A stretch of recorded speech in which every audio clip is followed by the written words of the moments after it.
Hello, everybody, and welcome to the first episode of Still in Theaters, the show where I talk about movies that I saw, you guessed it, in theater. Now, I don't think I'm alone in the fact that every single person, when they heard about the brand new Hunger Games movie, was really afraid. We all thought it was a cash grab. All thought it was something that Suzanne Collins just wanted to shell out to the unsuspecting public to maybe make a quick buck, but I think we were wrong. Now, the Hunger Games movies still stand as the only movies that I have actually seen the entire franchise of in theaters. And I kind of like that those are the only movies that I've ever seen in theaters because this one really didn't disappoint. You know, I'm a cinephile as much as the next guy, but I kind of try to restrict myself to the three big movies a year that I'll actually get up and go to the theater for, because if I just wait like 3 weeks, probably like the rest of you, I'll just wait for it to come to me, because monetizing convenience is what this world is about now. But yesterday, in theaters, I watched The Hunger Games, The Ballad of Songbirds and Snakes, one of the longest goddamn movie titles that I've had in a long-ass time. With a budget for about $100 million, you kind of wonder how they spent all that money, because they did it beautiful. I mean, Marvel movies, for instance, have about $250 million to blow, and their movies now just look like shit. So, what did they do with the $100 million? They put it to good use, is what they did. With a runtime of about 2 hours and 38 minutes, it was certainly an ordeal, though. This is a movie that I would argue was made for streaming. They broke it up into 3 parts, part 1, part 2, and part 3 within the movie, where they have a black screen that separates each part. I won't give away the names of the parts because I don't want to have a lot of spoilers in this review so that people can watch this and then hopefully go and watch the movie. But the fact that they divided it into those 3 equal parts is the reason why I think that they genuinely made this movie for the ability to stream it one day. Part 1, if you just watch it as a full thing, is about an hour, which would qualify as a short film, honestly, at that point, where once you finish and you go to part 2, you could go and make dinner or whatever you need to do, and then come back to it later.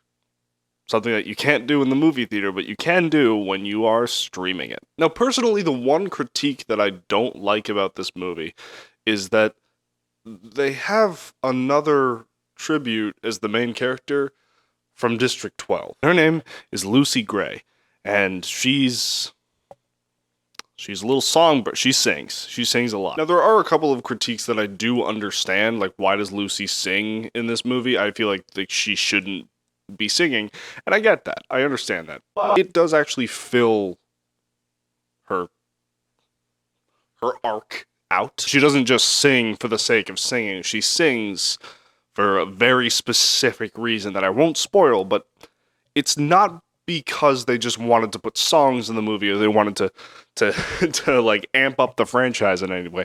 No. Now, this movie is a prequel, which is the other thing that people criticize about it, where like, if we didn't need this movie to originally tell the story, well, why do we need it now? It kind of rounds out everything that happens in the other 4 movies. From The Hunger Games to Mockingjay Part 2, there's a lot of things that are technically left unanswered by either the books or the movies themselves, and a lot of the things that are unanswered in those movies are answered in this one. And it doesn't just happen as fan service. I see a lot of things, especially in Marvel movies, which I just hate, where the whole reason that they put it in there is for the characters to be like, do you remember this thing?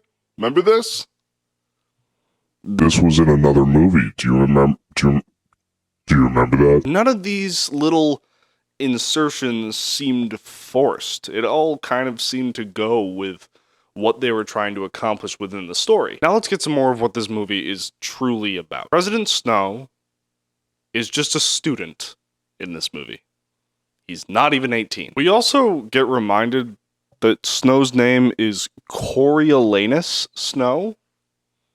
That's just funny. He's been working his entire life to get a certain prize. However, in this year, there are mentors in the Hunger Games, and what that means is that this prize is no longer dictated by the best grades or the highest academic performance, but instead, the best mentor. So as they go down the list and tell you on Reaping Day what every single tribute will be, they all get assigned to someone in the Capitol. And so, for the 10th annual Hunger Games, our little President Snow is assigned Lucy Gray. It's a compassionate story, and it's told beautifully, within 3 parts that don't really tire you out and also don't make you say, what the fuck is happening? Because if you actually pay attention to the movie, you follow it. If you don't, you are going to be more lost than Lucy Gray without sheet music.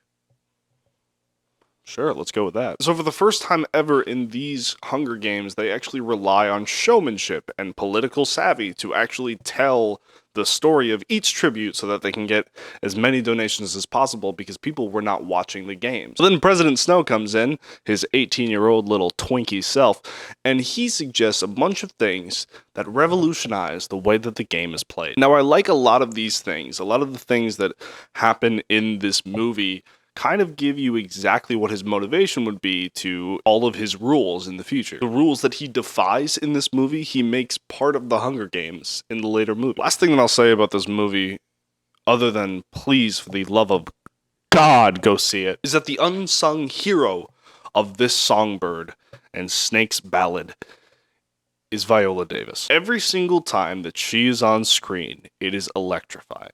It is amazing. It is amazing to watch her work, first off, but also, at the exact same time, it is amazing to just watch as she becomes this horrible game maker.